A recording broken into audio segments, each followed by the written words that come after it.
오늘 요한복음 1장 35절로 42절 말씀을 통해서 왜 전도해야 합니까? 왜 전도해야 합니까? 라는 제목으로 말씀의 은혜를 나누기를 원합니다. 어느 목사님이 전도의 필요성을 심각하게 설교하고 있는데 교인 중에 한 사람이 갑자기 손을 들어 질문을 했습니다. 목사님, 질문이 있습니다. 전도는 본래 목사님께서 하시는 일이지 우리와 같은 평신도들이 하는 일이 아니지 않습니까? 목사님이 답변을 했어요. 형제님, 양을 낳는 것은 양이 하는 일이지 목자가 양을 낳는 것이 아니지 않습니까? 목자는 양을 잘 자라도록 도와주고 먹여주고 그러면 양은 목자 인도 속에서 잘 자라서 양을 낳는 것이 정상이지요. 그러자 그 형제가 하는 말이 머리를 긁혀주면서 이렇게 말했어요. 난 암양이 아니고 순양이네. 예수 그리스도께서 하늘에 오르시기 전에 그의 제자들에게 말씀하셨죠. 너희는 온 천하에 다니며 만민에게 복음을 전파하라. 초대교회 성도들은 이런 예수님의 명령대로 그들이 가는 곳마다 그리스도의 복음을 전했습니다. 그래서 예루살렘은 물론 유대와 사마리아까지 전도의 열매들이 맺어졌습니다. 더 나아가서 오늘날의 터키 지역인 소아시아와 유럽에까지 복음이 전해졌습니다. 놀라운 사실은 핍박과 혼란을 주던 로마 제국이 오히려 기독교 국가로 정해졌습니다. 성도들의 전도가 가져온 열매들이죠. 1949년 스코틀랜드의 서부 해안 루이스 섬에 한 전도자가 들어가게 되었습니다. 그 섬은 영적으로 어둠으로 가득 찬 그런 섬이었습니다. 그런데 그 섬에 한 전도자를 통하여 복음이 들어가자 술집들이 문을 닫아야만 했습니다. 춤추며 노는 오락 장소들이 폐업을 할 수밖에 없었습니다. 처음엔 무시하고 빈정거리던 사람들이 찬송하는 성도로 바꿔졌습니다. 복음이 가져온 변화 때문에 범죄들이 사라지니까 경찰서가 기도 집회소로 바꿔지게 되었습니다. 복음의 씨앗이 부러지자 어둠 속에서 소망이 없던 삶을 살았던 자들이 빛 속에 들어와서 소망을 품게 되는 삶을 살게 된 것입니다. 그래서 예수 그리스도께서는 하나님의 은혜 가운데서 구원받은 우리 모두에게 예수 그리스도의 증인된 삶을 살아가라고 명령을 하신 것입니다. 오늘날 수많은 그리스도인들이 예수님을 통해서 복을 받기를 원합니다. 예수님을 통해서 위로받기를 원합니다. 하지만 정작 예수님의 명령, 즉 증인된 삶, 전도의 삶을 살아가려고 하지 않습니다. 거룩한 사명에 대하여 힘을 쏟지 않습니다. 우리들이 먹을 것, 우리들이 입을 옷, 우리 마음속의 평강과 기쁨을 중요시 여기면서도 막상 죽어가는 영혼에 대한 주님의 마음은 전혀 신경 쓰지 않습니다. 번연히 예수 그리스도를 믿지 아니하면 지옥불에 떨어지는 것을 알면서도 그런 삶을 살아가는 사람에게 예수 믿고 구원받으세요 라고 말하는 것을 꺼려합니다. 60, 70년대에 유명했던 사파 만화가 있었죠. 순학질 여사죠. 아마 나이 드신 분들은 다 한번 그 카툰을 보셨을 거예요. 어떤 카툰 한번 이렇게 나와요. 어떤 남자가 지붕에서 일을 하다가 미끄러져서 겨우 물받침대를 두 손으로 붙잡고 대롱대롱 매달립니다. 그것을 순학질 여사가 보고는 어디론가 잽싸게 달려갑니다. 대롱대롱 매달린 사람은 사대를 가져오든지 사람을 물릴 줄 알았는데 이 순학질 여사가 어디론가 잽싸게 가더니 가져오는 것이 긴 장대였습니다. 긴 장대로 대롱대롱 날리는 그 사람의 겨드랑이를 이렇게 간지럼을 피운 거예요. 순학질 여사죠. 여러분, 우리가 지옥불로 달려가는 사람들에게 아무 경고도 주지 않고 소 닭버듯이 그저 바라보고만 있다면 이것은 순학질 행동이죠. 우리 그리스도를 가리켜서 땅에 심겨져 열매를 맺는 나무와 같다고 했습니다. 사과나무에서는 사과가 열리고 배나무에서 배가 열리듯이 우리 그리스도인에게는 그리스도인의 열매가 맺어져야 합니다. 이 그리스도인의 열매가 어떻게 맺어지는 겁니까? 바로 전도를 통해서 맺어지는 것입니다. 오늘 본문 말씀이 이와 같은 진리를 분명히 보여주고 있습니다. 오늘 본문 말씀 내용은 이렇습니다. 세례 요한과 두 제자 두 사람이 함께 있는데 마침 예수님께서 그곳을 지나가셨습니다. 예수님을 보고 나서 세례 요한이 두 제자에게 말했어요. 보라, 하나님의 어린 양이로다. 예수님께서 메시아심을 증거했습니다. 그러자 두 제자가 세례 요한을 떠나서 예수님께로 즉시 갔습니다. 그 두 사람 중에 한 사람이 안드레였다고 오늘 본문 말씀은 증거하고 있지요. 안드레는 예수님을 만난 후에 그의 형제 시몬 베드로를 예수님께로 데리고 왔습니다. 그렇게 해서 베드로는 예수님과의 첫 만남을 갖게 되었습니다. 여러분, 이 만남이 나중에 교회 역사에 엄청난 결과를 가져오게 될 것을 당시에 안드레는 미처 알지도 못했을 것입니다. 하지만 우리가 잘 알기로 사도 베드로는 하나님의 위대한 종이 되어서 초대교회의 기둥 같은 일꾼이 되었습니다. 잘못된 해석이지만 노마 천주교는 이 사도 베드로를 일대 교황으로 세우지 않습니까? 그만큼 하나님 앞에 위대한 일꾼이 될 수 있었습니다. 그것은 바로 그를 예수님께 데리고 온 안드레의 전도로 인함이었습니다. 오늘 본문 말씀을 통해서 이 사건을 통해서 저는 전도의 중요성을 살펴보고자 합니다. 왜 우리가 전도를 해야 되는지 그 이유를 살펴보고자 합니다. 여러분, 첫째로 전도는 한 사람을 예수님께로 이끄는 통로입니다. 다시 말씀드리면 전도는 영혼 구원의 채널, 통로예요. 안드레는 세례 요한으로부터 예수님을 소개받았습니다. 그러면 스승 세례 요한으로부터 예수님의 정체를 알게 되었습니다. 이미 안드레는 유대인이었기 때문에 메시아에 대한 사상이 분명히 있었어요. 메시아가 누군지를 분명히 알았습니다. 그런데 세례 요한이 하나님의 어린 양이다, 메시아다. 그러니까 오늘 말씀을 보니까 안드레가 지체하지 않고 예수님께로 갑니다. 세례 요한이 메시아다,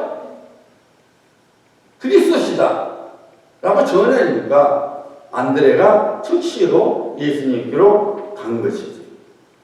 19세기 말에 영국 런던의 웨스트민스터 사원의 교회에서 놀라운 목회를 했던 캘빈 몰간 목사님이 이렇게 말했어요. 세상이 필요로 한 것은 교회가 아닙니다. 세상이 정말로 필요로 한 것은 교회의 입에서 나오는 예수 그리스도이십니다. 교회의 사명이라는 것은 바로 예수 그리스도를 전하는 것이랍니다.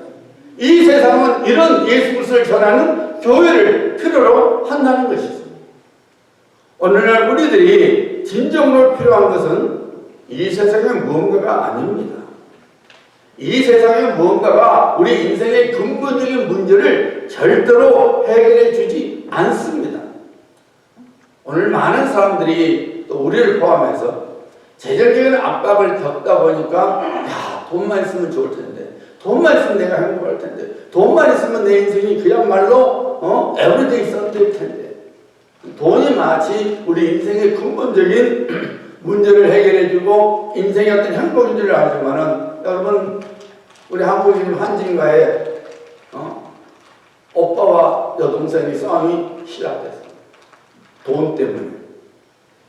돈 때문에 남녀가 무선 싸움을 하고 있어요. 여러분, 물질이 혹은 이 세상의 무언가가 우리 인생의 근본적인 문제를 해결해 주지 못합니다.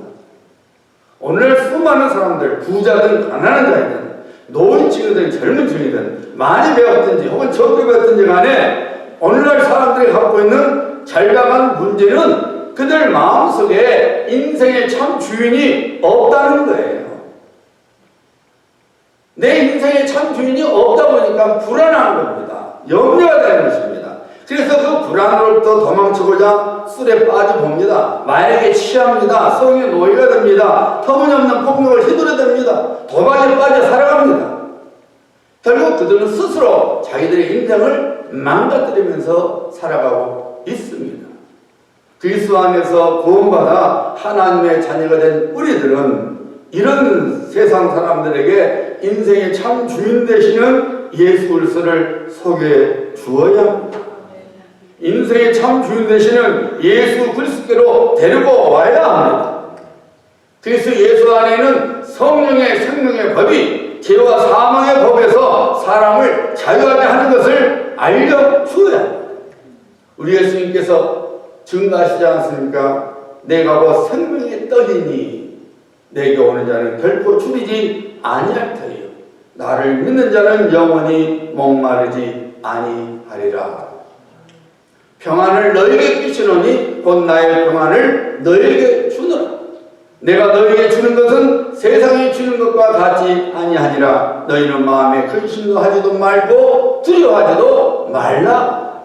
우리는 이런 예수 그리스도를 인생의 참 주인이 없이 방황하고 있는 자들에게 소개해 주어야 합니다. 그때에 한 영혼이 예수 그리스도로 돌아오는 아름다운 일이 일어나는 것입니다. 손자가 교회 다니는 것을 마땅치 않게 여기던 할아버지가 있었어요. 일반적으로 불신자들은 이런 생각을 갖고 있습니다. 한 집안에 두 신을 섬기면 집안이 망한다. 일반적으로 불신자는 이 생각을 늘 갖고 있습니다. 전에 한번 우리 교회 어떤 분들이 제가 복음을 전했더니 우리 집에는 불교를 믿는데요. 어머니가 불교를 믿는데요. 자기가 만약 기독교를 예수님을 믿으면 괜히 또 한국에 남아있는 어머니에게 불행한 일이 생길까봐 걱정한다는 거예요. 그래서 제가 불교는 종교가 아닙니다. 신 없어요. 남떼기입니다. 이렇게 염려하지 마세요. 근데 일반적으로 사람들이 그 생각을 갖고 있어요. 한 집안에 두 신을 섬기면 집안이 망한다. 그래서 그 할아버지가 집안이 망할까 봐서 교회 다니는 손자에게 늘 교회 다니지 말라고 하는 겁니다. 그래도 손자가 할아버지 말 안 듣고 열심히 교회 다니니까 하루는 할아버지가 작심을 하고 손자를 불러다가 목에다가 칼을 들이대면서 너 이래도 예수 믿을 거야? 그러니까 손자가 놀래서 안 갈게요 할 줄 알았더니 할아버지가 나를 죽여도 나는 예수님 믿을 겁니다. 그러는 거예요. 그러니까 그 말 듣자마자 할아버지가 손자 뺨을 때리면서 야 이 고약한 놈아, 네가 그렇게 생명을 바칠 예수라면 왜 나에게 예수 믿으라고 지금까지 한마디도 하지 않았느냐? 라고 혼동을 쳤다는 거예요. 물론 그 일 후에 할아버지는 손자의 손을 잡고 교회 나가기 시작했습니다. 여러분, 얼마든지 예수님을 믿을 수 있는데 내가 먼저 저 사람은 절대로 예수님을 믿지 않을 거야 라고 지대심작으로 생각을 굳혀버리고 전도를 안 하고 있지는 않습니까? 내가 먼저 열심히 교회에 다녀야 합니다. 내가 먼저 열심히 예수님을 믿어야 합니다. 하지만 입을 열어 예수님을 전해주어야 합니다. 나와 함께 교회에 가자고 말해줘야 합니다. 서울 모교회 어느 집사님은 여자 집사님이신데 한 해에 1,400명을 전도했어요. 그분의 간증이 이런 것이 있어요. 하루는 기차역에서 전도를 했습니다. 지나가는 젊은이에게 청년 예수님을 믿으세요. 예수 믿고 구원받으세요 라고 말하면서 전도지를 줬어요. 그러자 그 청년이 왜 구원받냐 10원 받지? 하면서 구둣발로 그 여자 집사님의 허벅지를 차버렸어요. 얼마나 아팠겠어요. 젊은 사람이 찼습니다. 그냥 악소리가 나면서 무릎을 꿇을 수밖에 없었어요. 그러면서도 그 순간에 하나님 감사합니다. 그래도 전도지를 버리지 않고 국에서라도 주머니 넣었으니 감사합니다. 하나님 저 젊은이를 구원하소서. 너무 아파서 도저히 걸을 수가 없어서 택시를 타고 집에 왔습니다. 그날 밤에 그 청년을 위하여 다시 기도했습니다. 그로부터 일주일 후에 전화가 왔다는 것입니다. 저는 김아무개인데요. 내가 바로 기차역에서 당신을 때린 청년입니다. 나 예수님 믿겠습니다. 일주일 동안 잠 한숨을 자지 못했습니다. 잠만 자면 지옥이 보여서 고통스러워 죽겠습니다. 그렇게 해서 그 청년이 예수님을 믿게 되었고 그를 통해서 가족 전체가 교회에 나오게 되었습니다. 뿐만 아니라 그 청년이 목회자가 되겠다고 신학교에 들어가게 되었습니다. 한 여자 집사님의 전도가 구원의 통로가 되었습니다. 한 청년과 그 가족 전체가 예수 그리스도로 오게 되는 아름다운 일이 일어나는 것입니다. 사랑하는 여러분, 우리들 역시 전도하는 하나님의 사람들이 되어야 합니다. 우리의 전도를 통해서 어떤 영혼이 구원받을지 모릅니다. 우리의 전도를 통해서 누군가가 예수님께로 오게 되어서 그 인생이 바꿔지고 그 주변의 사람들이 구원을 받게 되는 것입니다. 전도는 영혼 구원의 통로입니다. 그러므로 전도에 힘쓰시는 성도님들 되시기를 예수님의 이름으로 권면합니다.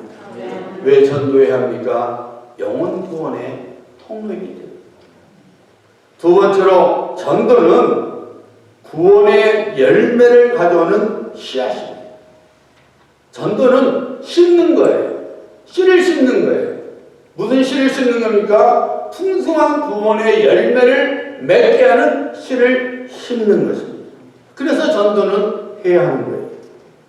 안드레가 예수님을 만난 후에 야, 내가 메시아를 만났으니 이제 내가 예수님 쫓아다녀야지 그 생각만 푸는 거 아니었습니다.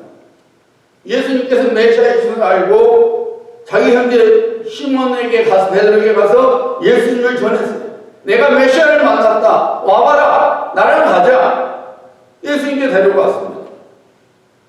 안드레로 인해서 베드로는 예수님을 만나게 되었고 그리고 믿게 되었습니다.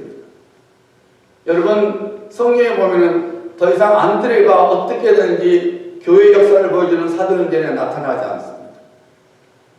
그러나 베드로는 나타나죠. 이미 말씀드린 대로 초대교회 기둥 같은 일꾼이었습니다. 베드로를 통해서 수많은 기적들이 일어났습니다. 그래서 사람들이 베드로가 지나가면은 그 그림자라도 안에 쓰러 살려 할 정도로 놀라운 능력들이 그를 통해서 나타났죠. 설교했을 때 하루 만에 3,000명이 구원받는 역사가 일어났습니다. 베드로전서, 베드로후서를 기록해서 오늘까지 우리 모두에게 영적 교훈을 주고 있습니다. 안드레가 그것을 생각했었을까요? 그런데 안드레는 교회 역사에서 무명으로 사라졌지만은 안드레를 통해서 구원받은 베드로를 통해서 수많은 영혼들이 그리스도께로 돌아오는 구원의 풍성한 열매들이 맺어진 것입니다. 안드레에게는 분명히 베드로가 아이고 내 형제지만 저거 되게 성질 급해. 정말 고약해. 이름 그대로 시몬이라는 것은 모래 혹은 갈대라는 의미가 있어요. 이름 그대로 모래야. 이름 그대로 갈대야. 걸핏하면 성질 내고 불같은 거 아이고 저 성질머리 저 성질머리 이랬을 거예요. 그래서 복음을 전했어요. 예수님께 데려갔어요. 그러자 예수님께서 베드로를 보고 뭐라 그랬어요? 너는 시몬이 아니고 게바라라. 무슨 말이냐면 반석이에요. 게바는 아람어입니다. 반석이라는 거예요. 베드로는 헬라어예요. 페트라예요. 너가 반석 같은 사람이 될 것이다. 너는 더 이상 모래 같은 사람, 모래 같은 인생도 아니고 갈대 같은 인생을 사는 자가 아니라 반석과 같은 인생을 살게 될 것이라고 새 이름을 주셨습니다. 예수님의 말씀대로 베드로는 기독교 역사상 뛰어난 일꾼들 중에 하나가 자녀가 되었습니다. 여러분, 예수님께서 우리를 바라보는 눈은 세상의 그것과는 다릅니다. 이 세상은 우리들이 어디 출신인지 관심을 많이 갖고 있습니다. 어디 학교 나왔어요? 어느 직장에 다니세요? 부와 명예와 권세 있는 자를 환영하지. 세상은 현재 우리가 소유하고 있는 것, 그리고 현재 우리의 지위로 우리를 평가합니다. 그러나 예수님께서는 우리가 어떤 사람이 될 수 있는지에 대해서 더 관심을 갖고 있습니다. 우리 예수님께서는 세상이 갖지 못하는 기품의 눈으로 우리를 보시고 우리 속에 있는 가장 훌륭한 것을 찾아내십니다. 그리고 우리가 가진 것으로 인생의 풍성한 열매를 맺도록 도와주십니다. 놀랍게도 우리가 생각하기에는 부족하지만, 그러나 우리 한 사람 한 사람을 그의 영광의 도구로 사용해 주십니다. 그래서 예수 안에서 구원받은 사람은 한 사람 한 사람이 모두 다 소중한 자예요. 누가 낫고 누가 못 낫고가 없어요. 왜냐하면 하나님의 백성은 하나님의 보화이기 때문입니다. 예수 그리스도의 피값으로 구원받은 하나님의 자녀이기 때문에 구원받은 모든 자들은 하나님의 눈에 보화예요. 값을 매길 수 없는 소중한 존재인 거예요. 이 세상은 겉으로 보이는 우리를 가지고 판단하지만 그건 세상의 판단이지, 하나님은 아들의 피로 구원시킨 하나님의 아들이니까, 하나님의 자녀니까 우리를 그 어느 것보다도 귀하게 여기고 보화처럼 여겨주는 거예요. 그러므로 그리스도 안에 있는 구원받은 모든 성도는 다 보화 같은 존재입니다. 노스캐롤라인에 있는 샬롯 부근에서 일어났던 일이에요. 그 동네 교회 목사님들이 모임을 가져서 한 가지 결정을 내렸어요. 그 결정은 뭐냐면은 그 동네 어느 지역에서 부흥회를 어떤 분이 하게 되는데 그 부흥사가 맞닿지 않으니까 별 일 없으니까 그 부흥에 참석하지 말자고 결의를 한 것입니다. 참 이상한 결의를 한 것이죠. 그런데 어떤 장로님의 주일학교 교사는 담임 목사님이 그런 것을 강조했지만은 왜 은혜 받는데 못 가게 하지? 하면서 자기도 참석했지만은 자기 교회 어린아이들에게 저기서 며칠부터 며칠까지 부흥회 하니까 너희들도 한번 가봐라 하고 권면을 했다는 거예요. 근데 그 주일학교 학생들 중에는 아버지가 농부였던 이렇게 키가 크고 훌륭한 아주 그런 학생이 있는데 그 학생이 주일학교 선생님의 말씀대로 그 부흥회 참석을 한 겁니다. 그 부흥회 참석을 통해서 예수님을 믿게 되었어요. 그로부터 오랜 세월이 지난 후에 전 세계가 노스캐롤라이나의 농부의 아들의 이름을 듣게 되었습니다. 바로 빌리 그레이엄 목사님이십니다. 예수 믿는 사람 치고 빌리 그레이엄 목사님 모르는 분은 없죠. 하나님 앞에 참으로 소중하게 그리고 귀하게 쓰임 받았던 하나님의 일꾼입니다. 빌리 그레이엄 목사님이 전도 집회를 통해서 수많은 영혼들이 예수 그리스도를 믿게 되었습니다. 하나님의 백성들이 되었습니다. 오늘날 빌리 그레이엄 목사님을 탄생시킨 그 주일학교 교사나 그 구원강사 목사님의 이름은 아무도 모릅니다. 하지만 한 사람의 전도로 인하여 수많은 사람들을 예수 그리스도에 이끈 하나님의 종이 태어난 것입니다. 바로 전도가 가져온 풍성한 열매입니다. 여러분과 제가 어떤 사람에게 예수님을 전할 때에 그 사람에 대하여 하나님께서 어떤 계획을 갖고 계신지 우리는 모릅니다.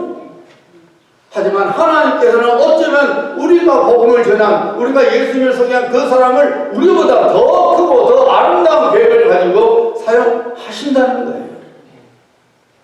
수많은 사람들을 예수님께로 인도하신 D.L. 무디 목사님은 헬벤 몰간 목사님의 전도의 열매입니다.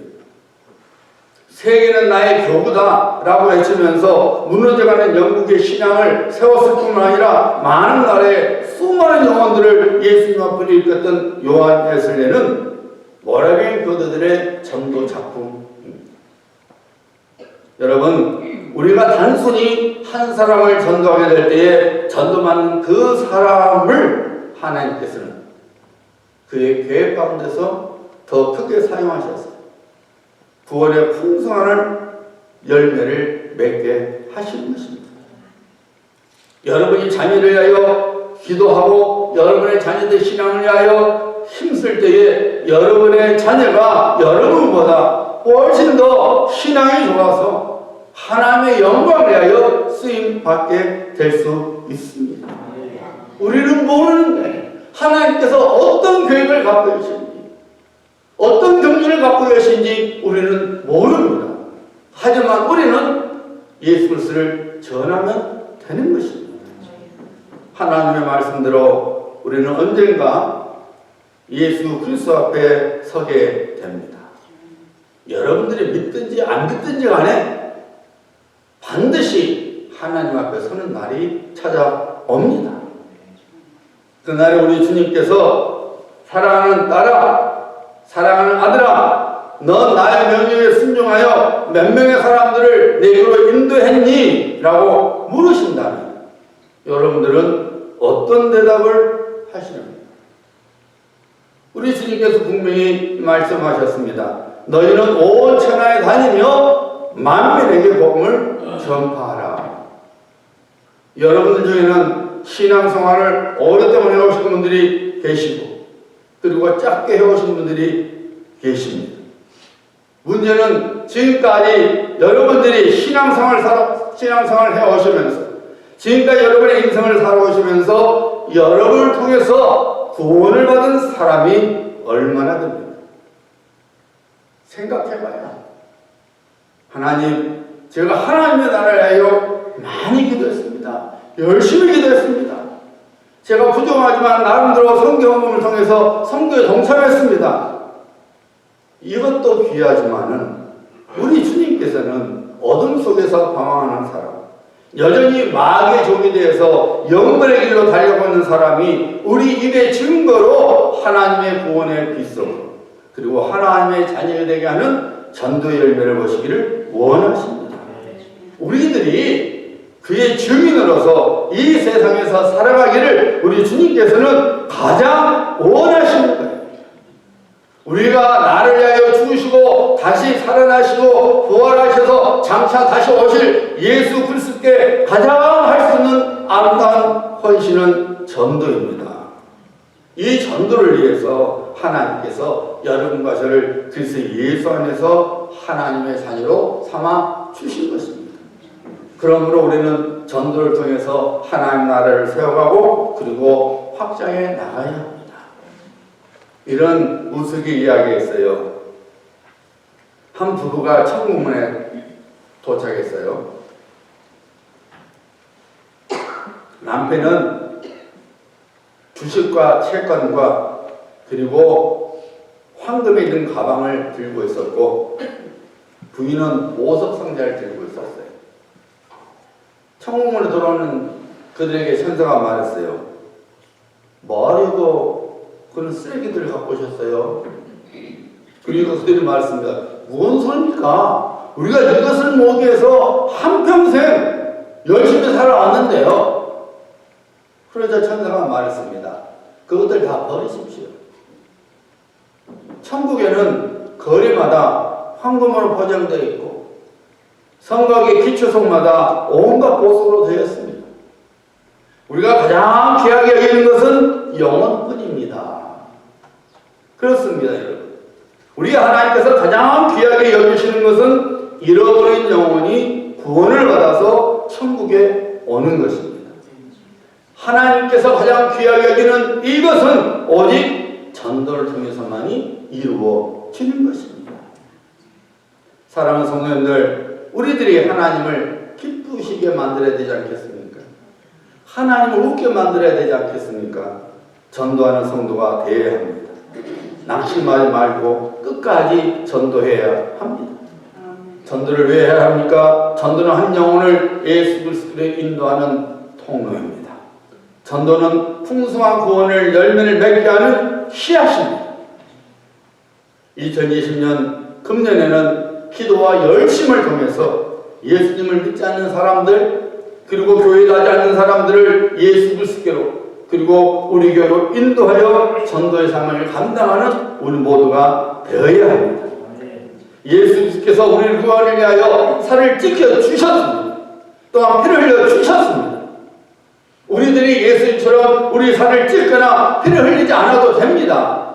그것은 오직 예수 그리스도만이 하실 수 있는 일이었습니다. 우리는 다만 입을 열어서 우리를 위하여 살을 찢겨주시고 피를 흘려주신 십자가에서 고통과 죽음을 당해주신 예수 그리스도를 소개하면 되는 것입니다. 주님은 나를 위하여 가시관을 쓰셨고 채찍을 마셨고 살찜이 떨어나가고 피를 다 흘리시기까지 십자가에서 무서운 고통을 당해주셨는데, 우리 예수님께서 우리들에게 너도 한번 그렇게 해봐라고 말씀하시지 않습니다. 요구하시지 않습니다. 그냥 입을 열어서 예수님을 전해주라는 것입니다. 며칠 전에 응급으로 병원에 가게 된 앤드류 형제님이 병원을 신방한 제게 물었어요. 오늘 오셨는데 목사님 매우 굉장히 스마트하시니까 언제 예수님이 올 거 아니에요? 저보다 그래요. 당신 you are very smart 하면서 언제 예수님이 올 것 같네요. 그래서 제가 대답했어요. 언제 예수님이 다시 오시려는지는 성경에서 말하지 않고 있습니다. 다만 분명한 것은 우리가 마지막 시대에 살고 있다는 것이고, 우리는 오직 예수 그리스도를 믿는 믿음으로 살아가야 하는 것입니다 라고 말했어요. 여러분, 우리들의 공중에서 영광 중에 예수님을 만나든지, 혹은 이 세상의 소공을 마치고 예수님을 만나든지 간에 분명한 것은 우리들이 이 세상에 살고 있을 때 한 사람이라도 전도를 해야 한다는 것입니다. 왜냐하면 이를 위해서 우리 예수님께서 사람으로 이 세상에 오셨으며 또한 갈보리 십자가 위에서 우리를 위하여 죽어주시기 때문입니다. 우리 예수님께서 언제 오시는 거 중요하지 않아요. 그러나 다시 오십니다. 만약에 우리 생전에 오시지 않는다면 우리가 이 세상의 소풍을 마치면 우리는 예수님 앞에 가는 거예요. 중요한 것은 아직 우리가 이 땅에 소업을 하고 있는 바로 이때에, 우리가 살고 있을 때에 우리 주님께서 가장 기뻐하시고 우리에게 명령하신 영혼을 구하는 일입니다. 우리 입을 열어야 합니다. 우리 입을 열어야 합니다. 나를 위하여 죽으시고 다시 살아나시고 다시 오실 예수 그리스도를 알려주어야 합니다. 예수님을 믿으라고 권면해야 합니다. 사랑하는 성도님들, 천국과 지옥은 반드시 있습니다. 지옥으로 갈 수밖에 없는 사람을 우리는 불쌍히 여겨야 합니다. 그래서 우리 모두는 전도에 열심을 내야 합니다. 전도의 열매를 맺어야 합니다. 그래서 하나님의 나라를 세워나가는 성도들이 되어야 합니다. 이런 여러분들이 되시기를 예수 그리스도 이름으로 축복합니다. 기도합니다.